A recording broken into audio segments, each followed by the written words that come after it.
Good evening. My name is Amy Bach, and I want to welcome you to tonight's webinar on strategies for settling. I'm very proud to bring you the information and answers to some of your questions tonight through our Roadmap to Recovery program. If you want to follow along, the deck for tonight should be posted on our website, and you can download the slides and follow along.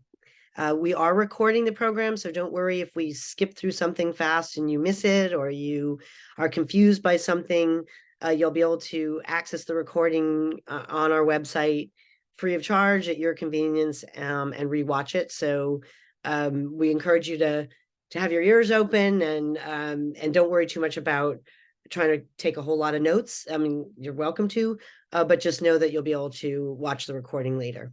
So just a reminder about United policyholders. While we're so sorry for the circumstances that led you to have to be on this webinar tonight, we are so proud to be able to bring you our unique support and the resources that we have been developing over 32 years as a nonprofit that focuses on insurance matters, and that is focused on giving you plain language explanations of insurance matters and suggestions, guidance, resources for navigating disaster recovery.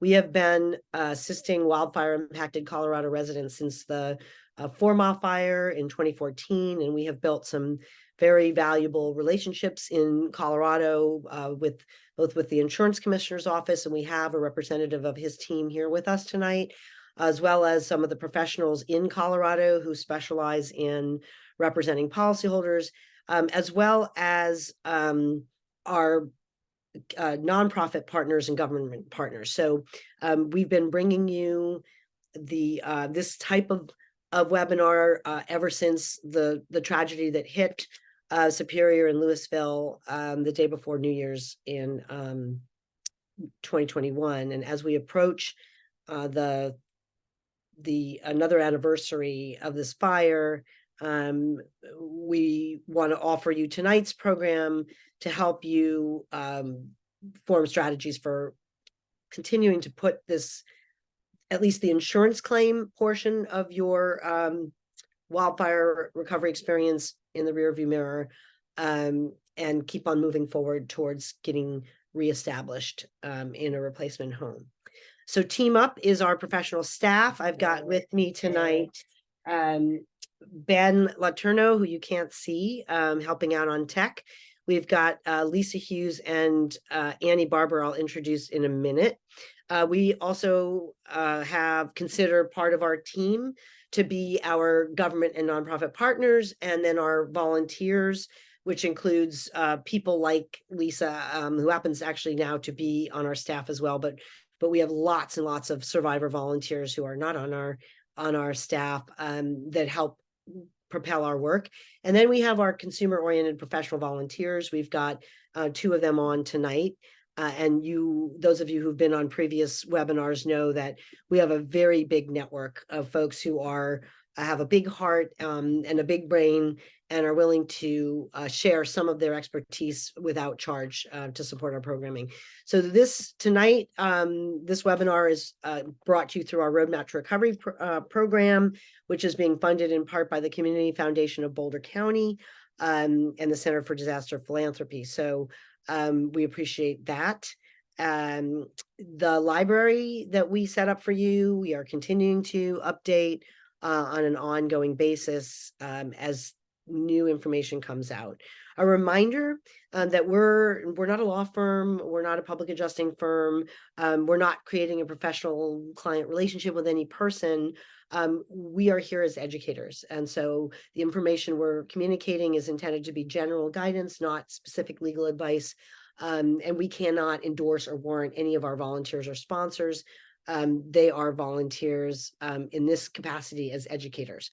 So on tonight's program, I've already introduced myself, but we're going to go through a little bit more detail about each of the people that are here. There's me, and you've if you've been on these before, you know that I'm a career insurance consumer advocate and one of the founders of United Policyholders, one of the authors of the Yellow Disaster Recovery Handbook.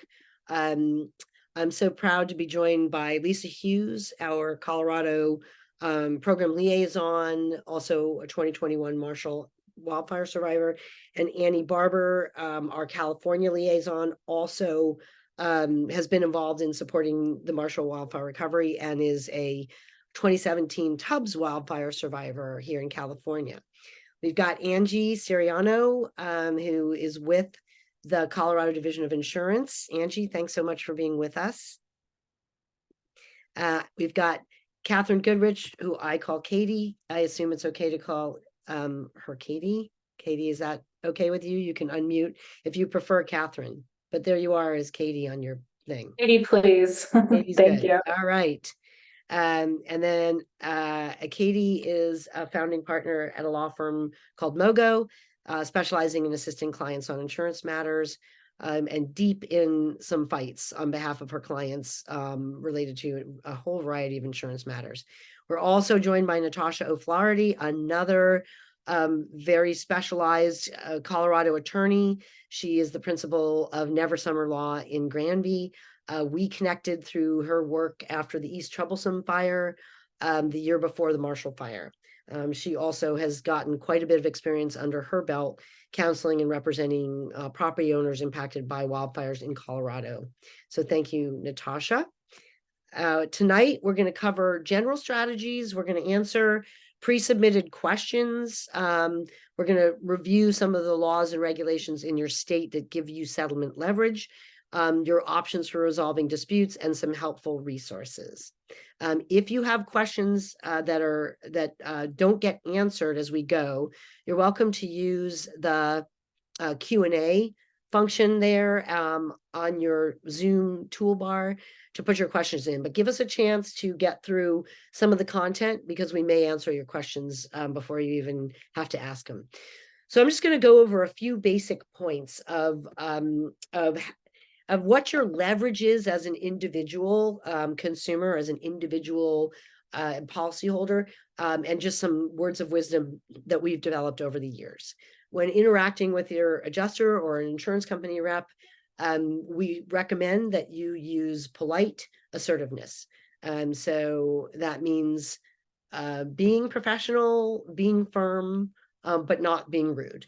And that's generally, as we've experienced, is the best way to get certainly get your insurer to be respectful back and to understand what you want and to want to give it to you, as opposed to setting up a dynamic where they're so angry at you that that they start ignoring you. Not that they're allowed to do that or that that's right. It's just basic human dynamics. Knowing your rights. There are three primary sources that dictate how your insurance company has to behave, except that we're listing four. So it's actually four primary sources. Your state's insurance laws. So the laws that are on the books, plus the laws that judges hand down when they write opinions. Your state's regulations, bulletins, and notices. The language in your policy. And then something called the Covenant of Good Faith and Fair Dealing, that courts say is read into your policy as if those words were in black and white in the policy itself, that your insurance company has a legal obligation to treat you fairly, to not put their financial interests ahead of yours, and to investigate and pay your claim timely, in full, and fairly. This is just a link to the Colorado Help Library we've got that has a lot of the specifics for your state. A reminder, again, to keep the journaling going as you go, because it's your notes that you take every day, or when you talk to your adjuster, or when you talk to a builder, or that are going to help you with your leverage. It's very hard to mentally keep track of who said what to whom when, and so it's really good to keep that journaling up. When you're sending letters, having a record is really helpful, so you can reference specific times you asked them for something, or times that you sent something in that they should have already responded to. For negotiation, remembering to try to keep things professional, even though, of course, This experience is very personal to you. We know that. But trying to keep this professional as far as when you're dealing with your insurance company, and avoiding venting your frustrations and emotions on them. Although we know that sometimes that's harder, easier to say than it is to do. Your personal leverage, obviously, you're a sudden tragedy turned your life upside down. You're doing your best. These are some of the points we encourage people to use when you're writing emails, writing letters to your insurance company. And that insurers have made concessions to others, that you are asking to be treated the same way. Going up the chain, one of the most important things that you can do with an insurance company, but also one of the hardest things. So figure out who the boss is. These days, insurance companies they've given less and less authority to their adjusters. Adjusters have to go up many levels themselves to get approval to pay out on claims. It makes it harder on everybody. That's just the way it goes.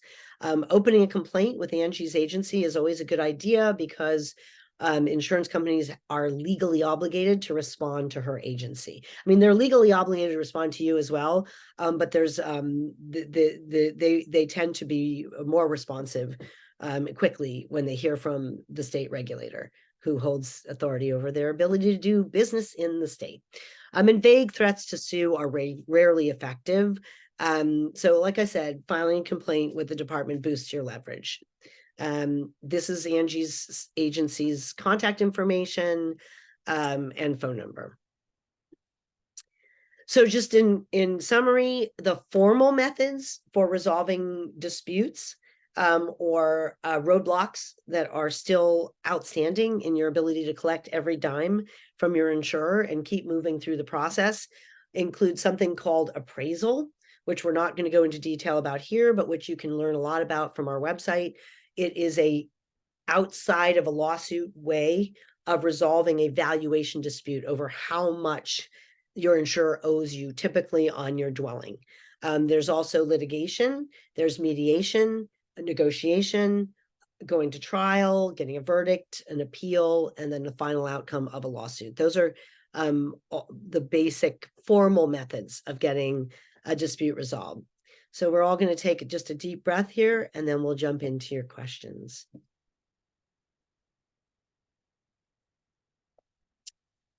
Okay.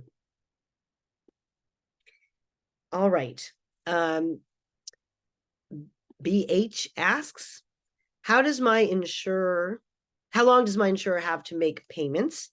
This question was, I know that 60 days is in the law to respond to my contents submission. How long should it take for other payments, such as ordinance and law, or getting paid on my other structures, before it's considered a delay in Colorado? So I'm going to start with Angie, and then we'll go to Katie. So Angie, how long does an insurer have to make payments on the different portions of your claim before it's considered an unfair delay? Right. So once a payment, like such as an invoice or other documentation, has been provided to the company that a cost has been incurred, that's typically when that clock of 60 days does start. Because there is a 60-day time frame they have to issue payments on amounts that they determine are owed, based on either information from the company or information provided by the consumer. So there are time frames, but one thing to mention about your other structures and your ordinance and law, a lot of those types of coverages are paid once they're incurred. So if you've not yet incurred those costs, then there's no time frame yet started for the company to make a payment, because it is written into the policy contract that those coverages and some other extended coverages are paid as incurred. And that's not every policy, but that's where I would encourage you to look at your policy contract to see what those requirements are to get some of those extended coverages paid. And thank you. And we're going to show a little later in the slide deck a bulletin that the commissioner issued shortly after the Marshall Fire, in which he did say to insurers, in the case of a total loss, you should be paying out benefits without without requiring people to incur the expenses. But again, that was an advisory, that does not have the force and effect of law. So some people have been having some success. Katie, did you want to comment on this? Yeah, Angie, I'm so glad that you mentioned getting a copy of your policy and looking at that first, because that policy really is the primary source of your insurance company's obligations to you. But as far as what is considered a delay of claim in Colorado, if an insurance company is disputing what you've submitted, or has questions about what you've submitted, then the question under Colorado law is whether your insurance company is being reasonable in the amount of time that it takes them to review and pay out on your claim.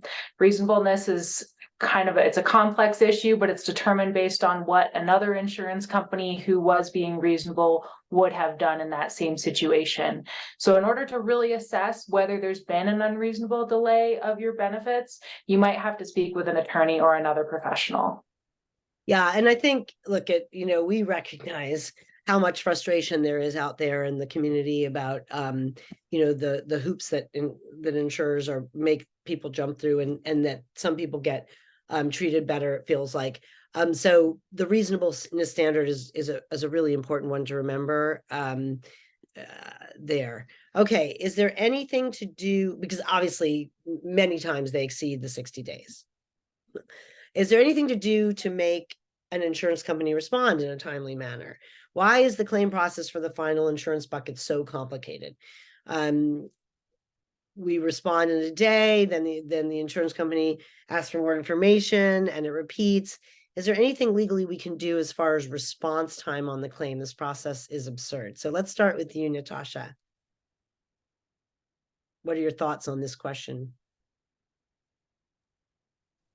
I would reiterate a lot of what Katie said. This is a contract. So first and foremost, you need to go through and understand what your rights are. And you timely paid the premiums, and now it's time for them to timely pay the claim. Going back to your very first slide, I'm a big believer. Tell them what you need and why you need it. Document. If you have an estimate for your landscaping, you have your rebuild contract. If you disagree with their Xactimate estimate of your build, be very specific. I do think that when there are unreasonable delays, definitely it never hurts to make the DOI aware of them and file a complaint there. Oh, sorry. I think one of the hardest things that people pick up the phone. If you're going to do this by phone, I would highly recommend that after every phone call, there's a follow-up email. Adjusters tend to change often, and what one adjuster said may not hold. Make a record for it. And then I would highly recommend following up on a regular basis weekly of, hey, I submitted my inventory to you on May 22nd. I resubmitted again on May 30, and just each time remind them that they've had this information. Okay. Angie, any comments on this one? I mean, really just documenting, because if there are going to be claims of delays, being able to point back to specific timeframes is very helpful. Even when you're submitting a complaint, if that is the type of assistance that you're seeking, if you do come to our office, we can look into delays, and while we don't determine reasonableness, we can still have that conversation with an insurance company, at least try to help get things moving forward as far as that communication, and maybe opening up those lines a little bit at the very least. Yeah. Okay. Accounting of insurance funds paid. Our public adjuster has been asking for months for a plain English explanation of payments we've gotten to date, so we can reconcile with our receipts and invoices and estimates.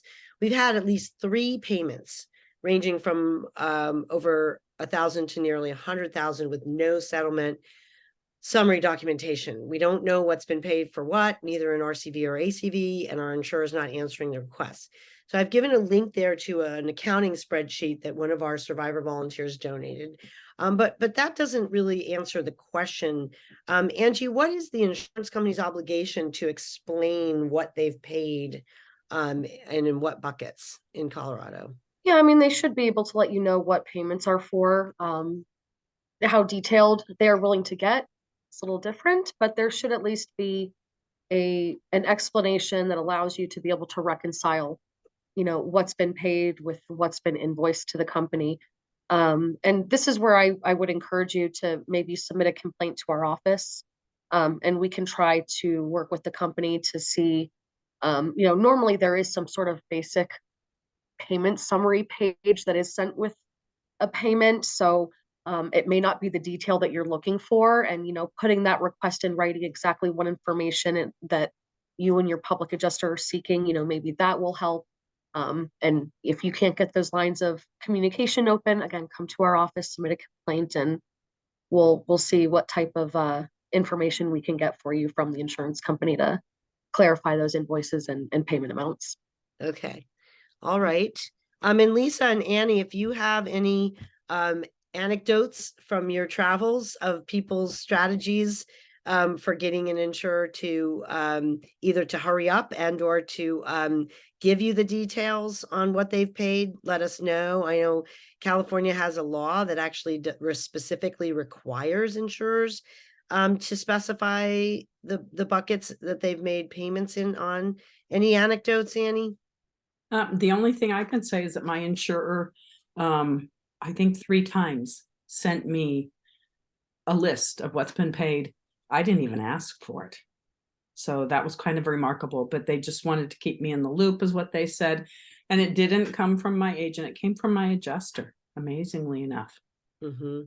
How about you, Lisa? Any insights on getting straight with your insurer on what they've paid and what? Not really, other than I would just say I've had the opposite. I mean, they've made payments and I haven't got, I mean, I know what they're for because I submitted an invoice, but there's no explanation, like if there's additional money, like really what it's for. Or if there is, it's just like an email with like 1 sentence. Katie? From- Oh, but no. sorry. Yeah. Didn't mean to cut you off. Yeah, so Angie was absolutely correct. It is a law in Colorado that insurance companies have to provide an explanation of what their payment is about. They also have to provide an explanation if there's been any sort of denial. I would love to know what insurance company this is because it sounds problematic to me. And I think that Angie's correct that you should probably go to the Division of Insurance to try to figure out what's going on. Okay. All right. Mortgages, that's everybody's favorite topic. How do I fix the draws from the insurer and mortgage company to line up with my actual rebuild? So this question has kind of 2 parts to it, right? So both my insurer and the lender are holding rebuild funds until the dwelling is completed. How am I supposed to finish building without those funds? So we talked a little bit about the policy language that requires you to incur some cost before the insurer will advance more. Angie, do you want to start on this one and then Natasha? Yeah, I think this question piggybacks off a previous one about, again, the building code upgrades. Typically in your policy contract, that is an incurred cost. So once your builder is able to submit documentation that those code upgrade builds, add-ons, whatever were completed, then that's when that would get paid. And a lot of builders are aware of the way that insurance companies pay out for these things. So maybe have a conversation with your builder. And if they've ever worked with an insurance claim that has a mortgage company, I mean, I'm sure they are aware that this is how things are paid. I'm making some assumptions here. I would hope they're aware if they've worked with insurance with these types of losses, but it's also, again, I can't speak for the builders or the mortgage company, but I would maybe just try to open those lines of communications with those individuals and see if you can't get everyone on the same page with when things are going to be paid out. Yeah. Yeah, I'm not sure who can talk about the mortgage, but I'll. Right. Well, actually, I'm gonna turn to Annie here for a minute. Annie, you've had some good suggestions for people about how asking your mortgage company to actually have an inspector to come out and certify that certain milestones have been reached in quality control. You want to speak to that a little bit? Yeah, so if you have had your money, so normally the way it works, your dwelling A goes to your mortgage company for whatever you owe, and it comes in both of your names. And my suggestion has always been to see if you can open a escrow account. Obviously, your mortgage company wants some collateral on what is lost. And opening an escrow account generally appeases that. And then what happens is they can draw from those funds for these milestones. Unfortunately, in all the long-term recovery groups I sit on, there's always builders who don't understand that there's a gap between getting paid using insurance money and if they were to build a spec home or something. And so many of them don't have that backing or that funding that allows them to keep going. And actually, this having the mortgage company in charge of it is your safeguard. Because otherwise you would be just giving money to your builder randomly. He'd be saying, I need more money, I can't continue. And they kind of hold you emotionally hostage because you want to go back home. So the building code upgrades, if your builder has not submitted them to you, a lot of smaller builders we found weren't able to really compute that out properly. And in my neighborhood, since each neighborhood that had burnt was the same year that it was built, we were able to share those amongst us. And, you know, if I had a 1,500 square foot home, I used a production builder, I was able to pass that on to the other people who were building in that same footprint. Natasha, you have anything to add here? I do, and let me first briefly touch on the O&L piece of it.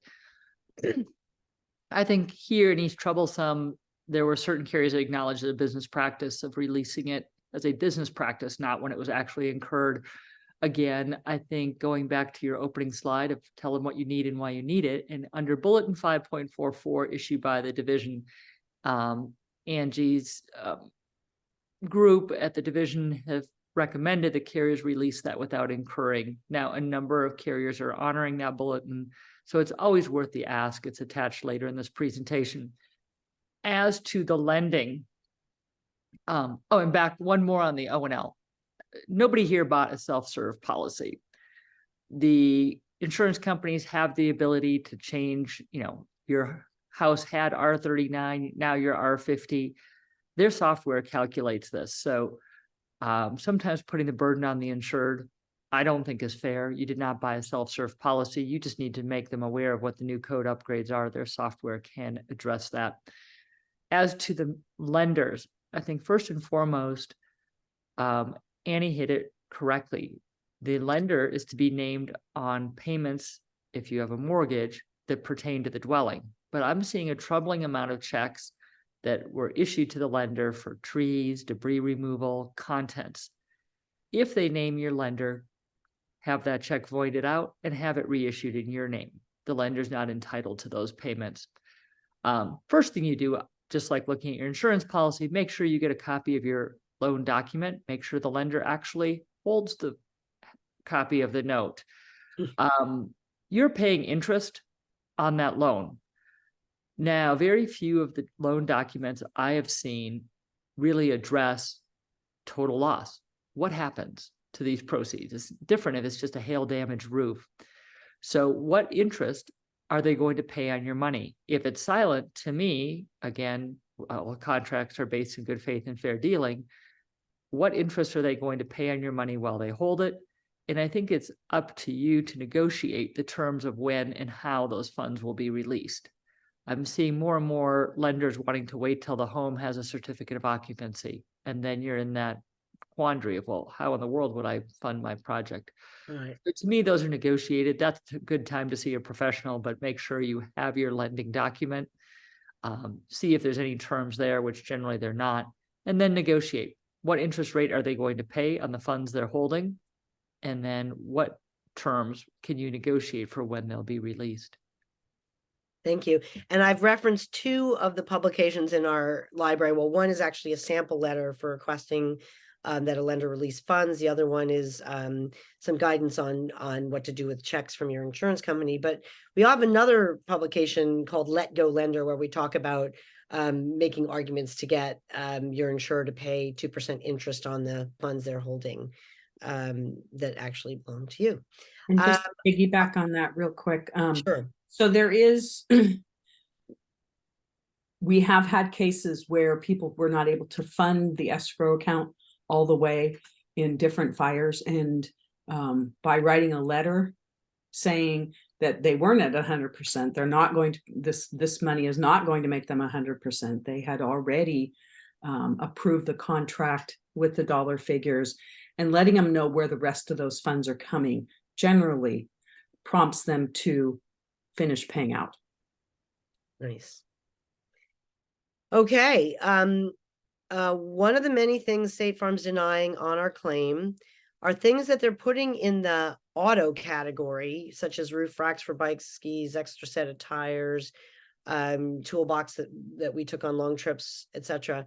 And because they were not on our vehicle at the time of the fire, there's no auto claim. This seems extremely duplicitous on their part. So in other words, the insurer is rejecting items that were on this person's contents list. So Angie, thoughts about this? Yeah, this does sound potentially problematic, so I would maybe encourage this person to file a complaint with our office. We're happy to look into this a little bit more and figure out, what is the company using to support a denial here of these items. I would be very curious to see a little bit more and dig a little bit more into this. So if you're not getting anywhere with a resolution here of payment, I think it would be worth reaching out to our office, and we can definitely look into this deeper. Okay, thank you. Yeah. Natasha, I think you said you might have had some clients who've had similar arguments. Yeah, I have to say this is complete nonsense. Of course, it's contents coverage, and of course it's covered. I think what some carriers attempt to do is include it as part of the auto parts exclusion, but no, this is B coverage. Be persistent. There's certainly business practices with most of the carriers. These are ordinary things that, of course, are in your contents coverage. And if you read that exclusion, and this individual pointed out correctly that there's a catch-22, it's not covered under your auto, so where else would it be covered? Right. I think the other thing we see a lot of more on East Troublesome than down on the Front Range, but also snowmobiles, four-wheelers, if it was only used for your property and not tagged, that was not covered in your motor vehicle policy. That is also contents. So whether you have four wheels, ATVs, snowmobiles, those are generally also covered under contents. So be persistent. Of course, these are contents. Yeah. Okay, so we are going to be talking about strategies for getting your insurer to extend ALE if you if they have been telling you that they're going to cut you off at the 24-month mark. But this is a little bit of a different question. Our rebuild is almost finished. Yay. We will have money left in our ALE account. How do I go about getting all of the funds back to us? Very often this category of coverage, additional living expense, loss of use, temporary living expenses, is in most policies, it says paid as incurred, but over the years, with a lot of pressure from United policyholders and a lot of good work from our friends like Commissioner Conway and his team, there's been a lot of voluntary flexibility by some insurers, but not always. But the reality here, so some people have gotten paid their full benefits and then allowed to use them as they please to buy a tiny house, buy a RV or whatever it is, pay their rent in advance. But once you have rebuilt, then most assuredly your insurer is gonna say you don't need any more ALE. But what Natasha I think would like to share is that you may have left some things off of your ALE claim that you might be entitled to. So Natasha, you want to start on this one? Absolutely. And ALE is paid as incurred to maintain your normal standard of living. So I think a lot of people forget to include the mileage to and fro to their house if they were having a bigger commute. Your moving expenses would be ALE. If you had storage costs as you started to buy furniture for your new home, and you had storage costs, those would be ALE. So I'm thrilled for this individual that they're going home, and that's a good problem to have. But again, don't forget those other costs. Yeah. And Angie, I'm gonna move on, but I know we'll be talking a little bit more about ALE later, unless there's something that you want to add beyond what we've just said. Nope, we're good. Okay. So we didn't get any pre-submitted questions about smoke, ash and thermal damage, but we want to just briefly touch on it because we know that there are a lot of people that are struggling that have standing homes. So I want to recap that there's a lot of free information on our website about properly remediating damage to standing homes that were in the vicinity of a wildfire. And these are some of the ones that you can review. And we've done, I think we did like 5 or so webinars like this one, roadmap to recovery webinars, where we had industrial hygienists on, we had remediation specialists on. So there's a lot of learning you can do just by going on our website and visiting these links.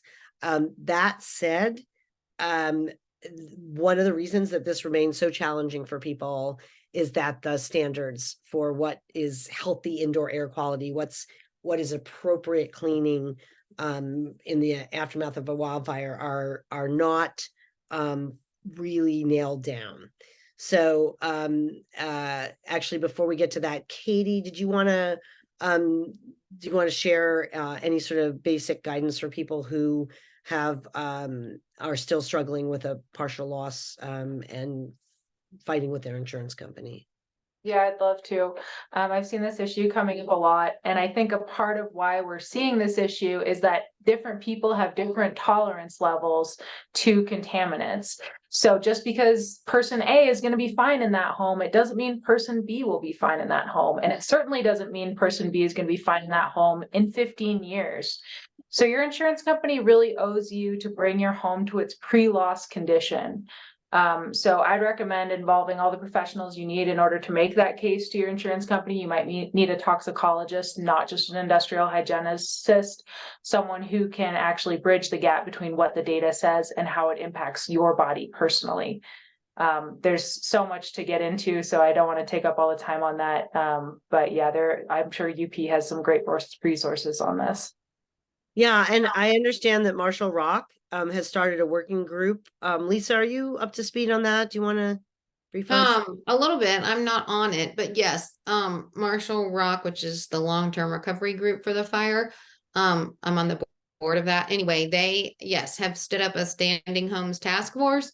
I don't know the exact makeup, but I believe there are legislators on it. Probably someone from DOL, I don't know. DOLA, et cetera, et cetera. And there are also some smoke damage survivors on that group. And they are, yeah, just working to try to come up with solutions to those particular complex issues of smoke damage. I don't know a whole lot about it. They've only had a couple of meetings. So thank you. So people often ask, well, what can I do with these bulletins and these laws and regulations? You can reference them to support your request to your insurer and your in your negotiations over policy benefit payouts. You can politely and professionally remind your adjuster and insurer of these laws and be as specific as you can about the ones that they are not complying with. And then with your record keeping and your journaling, you can provide proof of violations of specific regulations or laws that warrant enforcement or penalties. And if you get into a lawsuit, then these laws and regulations are evidence.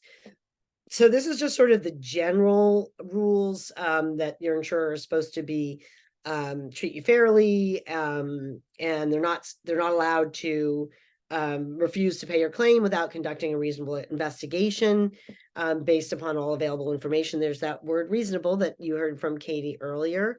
And these are things that they're not supposed to do, right? They're not supposed to try to lowball. If you can see number 8 there. attempting to settle a claim for less than the amount that a reasonable person would have believed he was entitled to.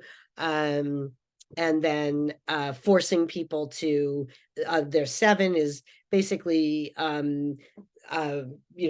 saying talk to the hand, you're going to have to sue me, compelling your insured to sue to get monies that they're owed. And then 6, which is that sort of all encompassing, not attempting in good faith to effectuate a prompt, fair, and an equitable settlement of claims and where liability has become clear, which obviously in the case of a wildfire, there's no question about liability. The insurer clearly owes. So these are some of the bulletins that Angie's agency has put out since the Marshall fire. We're going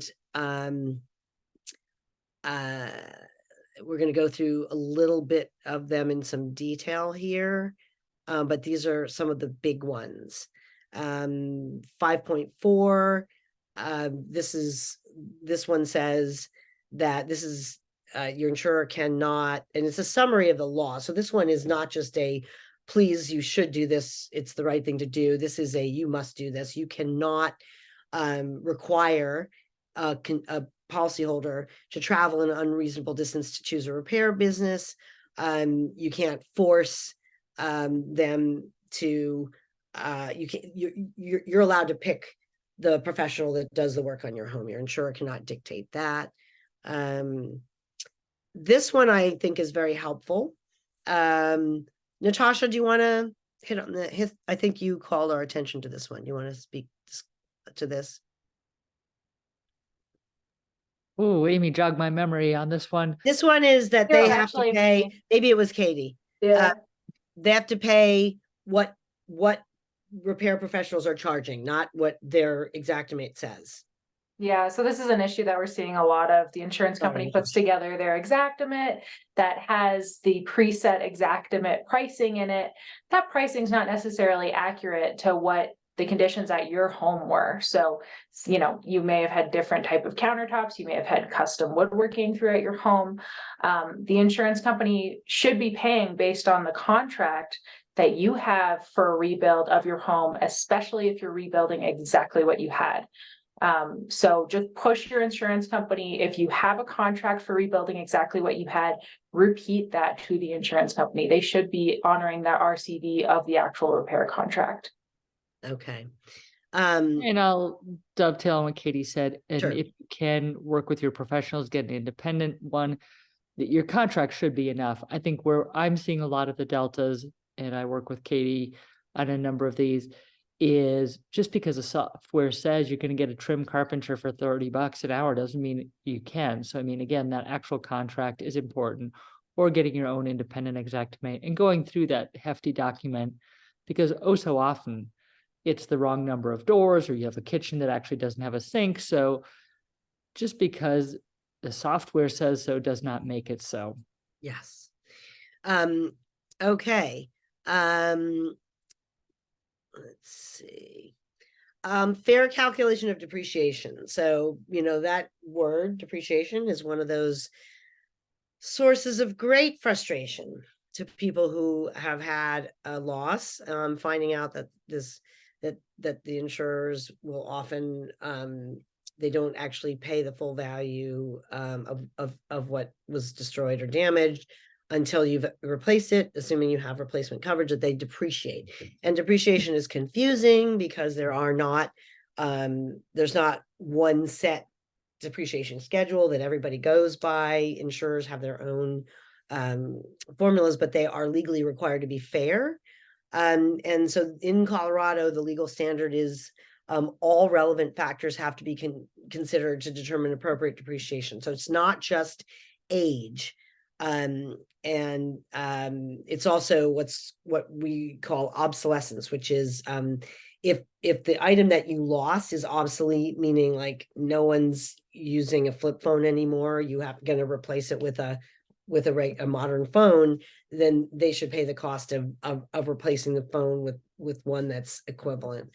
So it's similar to, anyway, so again, on the UP website, lots of free information on finding out how you can ask your insurer why they depreciated, how they depreciated, and how you can challenge excessive depreciation. And of course, this matters when you are at this stage where you want to make sure that you're collecting everything. And we're going to talk about, actually, this would be a great time to talk about it, is Angie, when people have if their insurer has withheld depreciation, and here we are knocking on the door of the second anniversary, what should people know about challenging excessive depreciation or getting recoverable depreciation on items, even though they don't have a house to put stuff in, and so they haven't replaced everything. So what kind of guidance is the department giving people on recovering withheld depreciation? Yeah, so the withheld depreciation on content specifically, you have 365 days from the expiration of your ALE to recover that amount. And obviously, I know the commissioner would have problems if there were denials of any recoverable depreciations after the 2-year mark, even if that is in a policy contract. I know that it would definitely be his position that he would want those amounts still paid out, even if it got past some sort of deadline date that's written into your policy contract, or 365 days, which is a law in our state for contents recovery. But we also realize that a lot of folks are not done rebuilding, that there are still a lot of rebuilds taking place. And with winter approaching, folks are going to need a little more time. So if you run into any issues with getting your depreciation paid to you when these invoices are submitted to the companies, definitely let our office know. Okay, thank you. So this is a out of a bulletin that the commissioner put out shortly after the fire, so sometime early in 2022. And I cut this language out of it because it showed, I think, that the commissioner and the department were aware, partly from a lot of conversations that I had with the commissioner very right after the fire, that there would be a lot of issues with smoke damage and standing homes. And so respectfully, he addressed it in the bulletin right early on, and laid this out, that insurers were to consider the long-lasting effects on contents in the structure, and that merely cleaning the walls and property would not necessarily return the property to pre-loss condition. So this is sort of something that people may have forgotten about, but it's a nice, helpful language if you are mired in a battle with your insurer over the proper method of cleaning your place. So here's the one, actually, Natasha, that I was hoping you would talk about a little bit. And this is another very helpful bulletin that the commissioner issued. Now, this goes in the category of an ask. This is not a mandate, this is not an order. This is not they must, this is they should. Okay. So tell me, Natasha, have you been able to use this? Absolutely. And I think the companies have been very respectful of the direction given by the division. And I think here there's certain things you want to lay out in this extension as you are, you want 5.44 as the unincurred expenses or the loss? Sorry, Amy, I didn't track that. Well, we were talking about this slide is 5.44. Yeah. Yes. And again, so many carriers have acknowledged that they do have a business practice on a total catastrophic loss of actually paying the benefits without actual incurrence. So yes, I think if one asks, tell them why you need it. And I think here, the reality that I see with very few exceptions is that people were grossly underinsured. So I think really lay out what the need is. So many people are using their contents money to complete their home, and moving forward, especially when there are mortgages on the property, to really walk through that. And if I could, you just caught me while I was making notes, if I can digress for a minute. Sure. I think the big topic right now is extending policy benefits to make sure that your extended coverage, your ordinance and law, and most importantly, your additional living expenses are paid. When you lay out under 5.42, your request to have those benefits extended past the 2-year contractual policy amount that exists for most people, really focus in on when did you get the estimate from your carrier? Was it accurate? When did you get your first ACV payment? What are the circumstances beyond your control? Did your HOA not approve your plans in time? I mean, but the more you can push of what was not in your control, the shortage of labor, but more specifically within the policy confines, when did you get an accurate exactimate? So sorry to digress on 5.44. No, it's fine. We're gonna be Or talking, 14. I mean, the elephant in the room for a lot of people is a lot of people is this Yeah, deadline. for more people, And most the- people, it's 6 weeks away. Their benefits will run out. So So getting- here we are on strategies for getting your ALE extended. Document your cooperation and diligence and why rebuilding. Actually, it goes not just to rebuilding, but it's also replacing contents within the policy time period has been impossible. You can cite to a bulletin that the department put out in 2022, and then a news release that the department just put out last week. And I'm gonna, in the next slide, we have a reference to it. There's been a lot of pressure. UP has been bringing as much pressure as we can on the carriers to extend. We've been in communication with the commissioner, and I knew that he was going to put something out. But again, he can make an ask, but he cannot. If the contract says what it says, and you want to challenge that, he has limited authority to be able to help you. And in those situations, it is something that you may need professional help with, is getting the insurer to extend your ALE. We also, there's a sample letter that UP offers. And Natasha, I am going to bounce back to you in a minute on this, but I wanted to ask Annie if, I'm sorry, not Annie, Lisa, if you know of some people, have you been hearing about some people who are getting ALE extensions? I know Natasha has some clients who have been successful, and I'm sure Angie hopefully will have some stories too. But Lisa, how about you with your neighbors?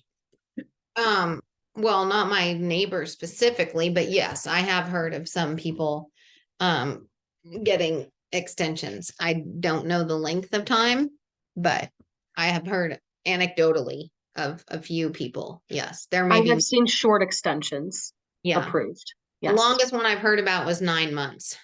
Okay, and Angie, what have you been able to help people get, and or what are you hearing? Yeah, so we're really just starting to ramp up and get a lot of calls and inquiries about this. That advisory just came out from the commissioner. It's not an ask in the same way that our previous asks were put out there, because that we actually did ask the companies to respond and say yes or no if they were going to abide by the ask. This is more of a general, will you please consider the extenuating circumstances and make small extensions? Because a lot of folks are going to be wrapping up without needing another full year extension like was previously requested. So, we would just encourage you, again, have timelines, timeframes written down so you can support to the insurance carrier that you have done everything in your ability to keep things moving forward. And if they're looking at just a 3 or 4 month extension of ALE based on, an end date from your contractor or builder, they'll be more inclined to make those approvals rather than just some open-ended request. So just as detailed as you can be with those requests is what I would say. Yes. Natasha, can you speak to some of the circumstances that have led to insurers extending ALE for some of your clients? Yes, and some of them, I mean, the reality is in both fires, the rebuild periods are quite extensive. I have someone just coming off a 13-month extension, so they went 3 years in 1 month. So it is possible. I would also say, be sure when you make the ask be realistic. It is easier to make one ask than come back and say, well, we asked for 10 months, but now we need another month. Each ask gets exponentially harder. And again, I would very much focus on why you were initially delayed. Again, I would include, when did you first get an estimate? Was that estimate from your carrier accurate? When did you get an ACV payment? When did you get an accurate estimate for your rebuild? Because, you know, when I see estimates coming in at $140 a square foot, we all know that that wasn't realistic. So the more you can detail that out, and as Angie said, lay out what efforts you've made. When did you start looking for builders? When did you contract a builder? It is rather formulaic, but they are understanding of it. Yeah. And so, Okay. Well, Angie, please, convey our thanks to the commissioner for putting this out. And I know he's navigating some difficult waters these days with your market generally, but we, very much appreciate work that your agency is continuing to do. So in this advisory, Angie's agency references a possible source of emergency housing assistance for folks whose ALE runs out and their insurer will not extend it. That is rental insurance assistance through the Community Foundation of Boulder County. They opened a housing support program, grant program last Friday. It is income determined. So you have to be at or below 150% of the area median income. Your ALE has to have expired, and you have to have been denied an extension. So, try again. And if you don't succeed, then this is a potential avenue. These are the eligibility requirements, and then the limit. So up to 6 months with no more than 2 3-month extensions. Anything that we left off about this, Lisa, that about? Does this pretty much cover it? Yeah, I would just say, the only thing I would say that we've heard a little bit about this is that there are different types of hardship review. So the one you probably want to be asking for is a disaster hardship review, as opposed to just a regular hardship review from your mortgage servicer. Because that's essentially where they just tack the payments on at the end. And it has less effect on other things in your life, like potentially credit and stuff like that. So they didn't define it in here, but I know that there's a difference between different types of hardship reviews. So I think people just should be careful about asking for what they're requesting and make sure they're getting the correct one.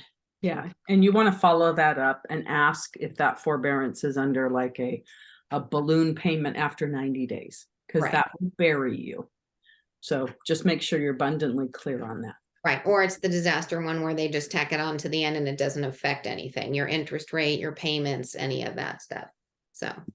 Okay. So just a review of options for settling. Mediation and informal, voluntary, non-binding process for conducting settlement negotiations between you and your insurance company. Some states have their insurance departments have their own mediation programs. We don't have that in Colorado. So the way you'd get into mediation would be if you are in a lawsuit and your attorney and the insurance company agreed to go to mediation. The pros, it's inexpensive. If you don't like the result, you walk away. It's an efficient way of putting a dispute behind you. It educates both sides about the strengths and weaknesses of their positions. It can be a waste of time if the insurance company isn't taking you seriously. And also in some situations, if you don't have a really experienced lawyer, they may get kind of snookered in the process and and the insurance company may weasel some information out of them that might not be helpful to you, but it's generally worth your time. Appraisal, I mentioned that earlier. If you know, that's an option where if your contractor is saying, or your public adjuster, or you are saying based on estimates you've gotten, it would cost X to rebuild the house I had with one of like, kind, and quality, and the insurance company is saying it's Y, and that's the primary dispute, is how much it would cost. Appraisal can be a really good process for that, if it doesn't get gamed, if it doesn't get kind of super contentious, in which case it's like you might as well be in a lawsuit. Katie, did you want to shed any light on whether appraisal is a good avenue for Marshall Fire folks who are mired in valuation disputes? Sure, yeah. I think appraisals are an appropriate spot to resolve like an amount of loss dispute about the value of the loss. Appraisals in Colorado are also permitted to determine the cause of the loss. So this might come up in like a smoke damage case, for example. I've seen some instances where the insurance company says, well, we don't know for sure that smoke's from the Marshall Fire. Your neighbors could have just been having a barbecue.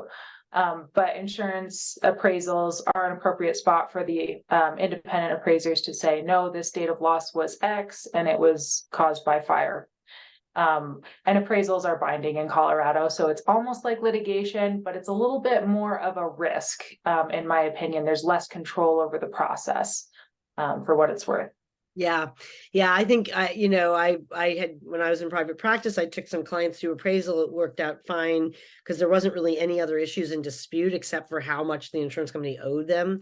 But I think, for most total losses, there's going to be a whole lot of other issues. And, if you haven't been able to reach a fair agreement with your insurer, it can be really tricky to have appraisal be worth the time and money. Annie, did you want to add something? Actually, I wanted to ask a question. I was going to put it in the chat and Katie was going to answer it, but I think it's that I know that there's a few people in Colorado that have been on our webinars who've really struggled with making a decision, finding the right builder. Some have had to go down to the studs, and now their time frame is running out. And I know that part of the answer is obviously documenting that what their trials and tribulations were. Is there a very real fear that if they don't make a decision very quickly here, that they will lose their insurance, or that they will their payout?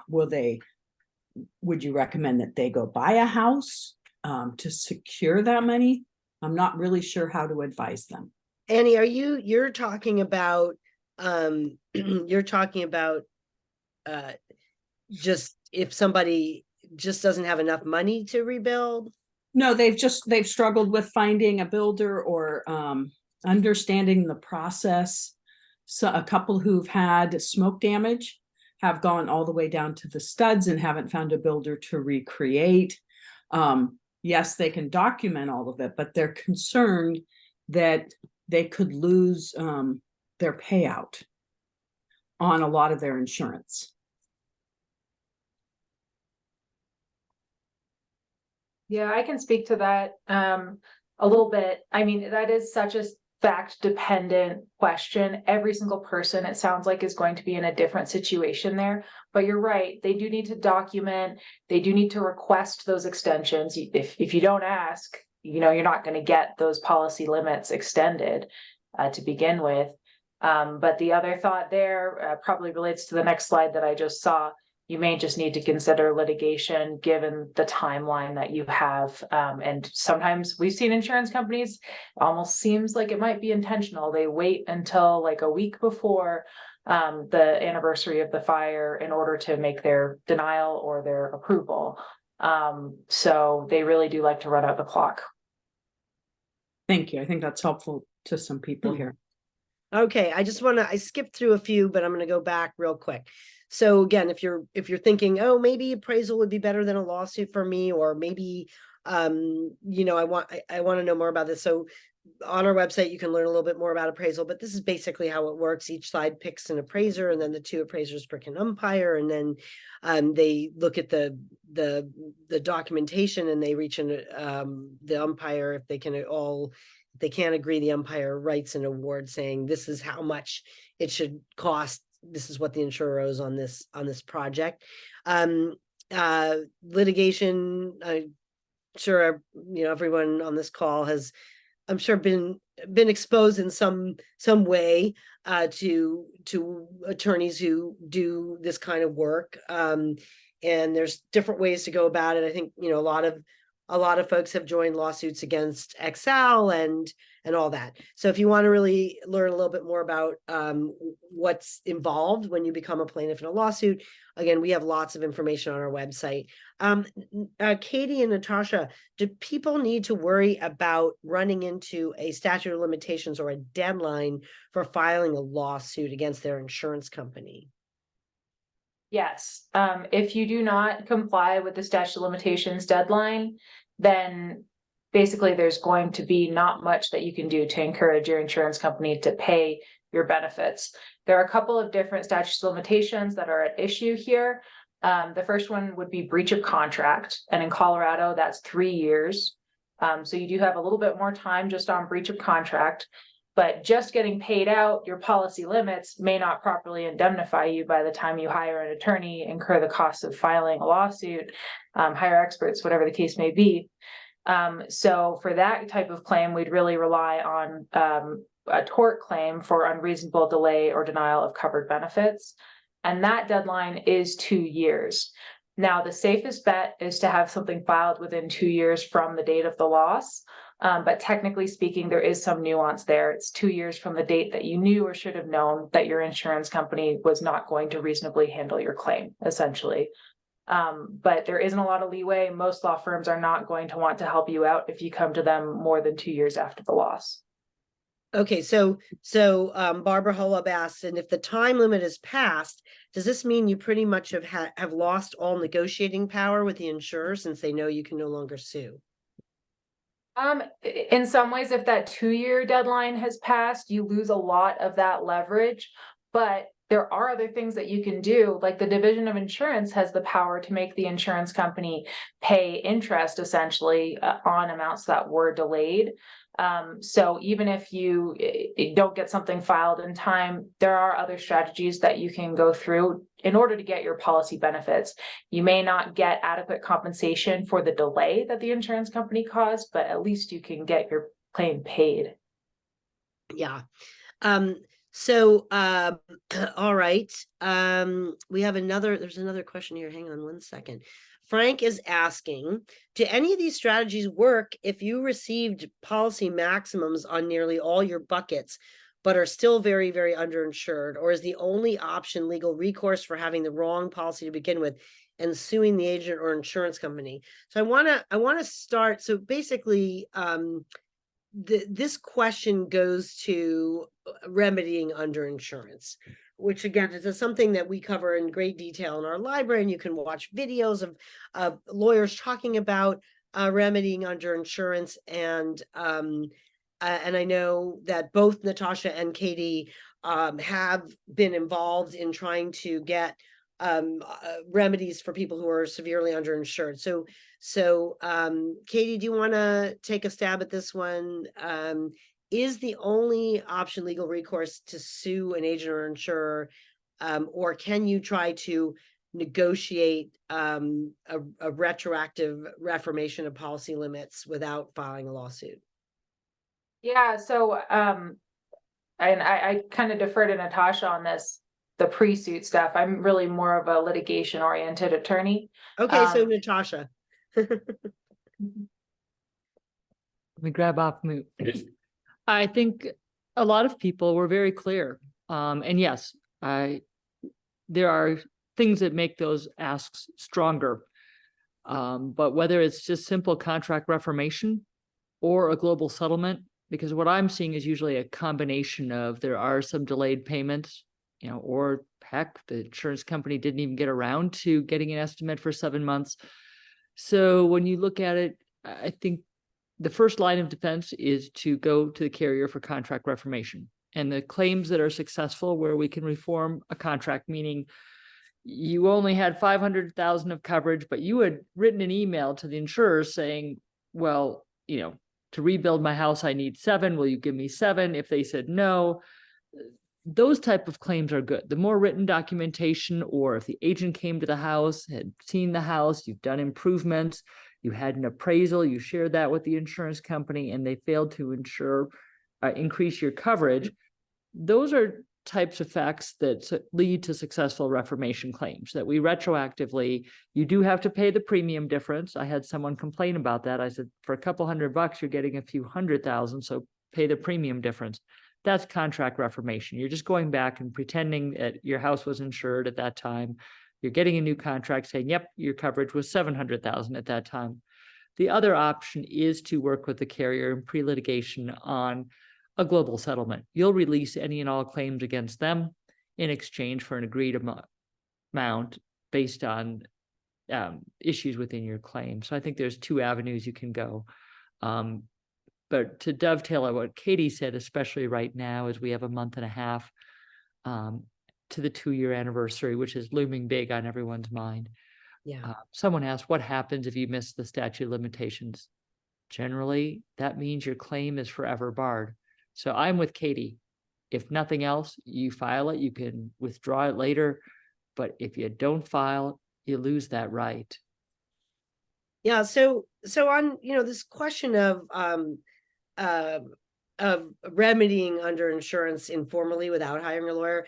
I mean, many people that have attended our webinars and used our materials have over the years have been able to negotiate above limit settlements with their insurers. It's almost always behind closed doors. It's almost always with a confidentiality agreement. And it's always based on arguments that the policyholder makes with compelling reasons. So like, as Natasha said, I mean, it's giving them very concrete reasons why they should do what you're asking them to do.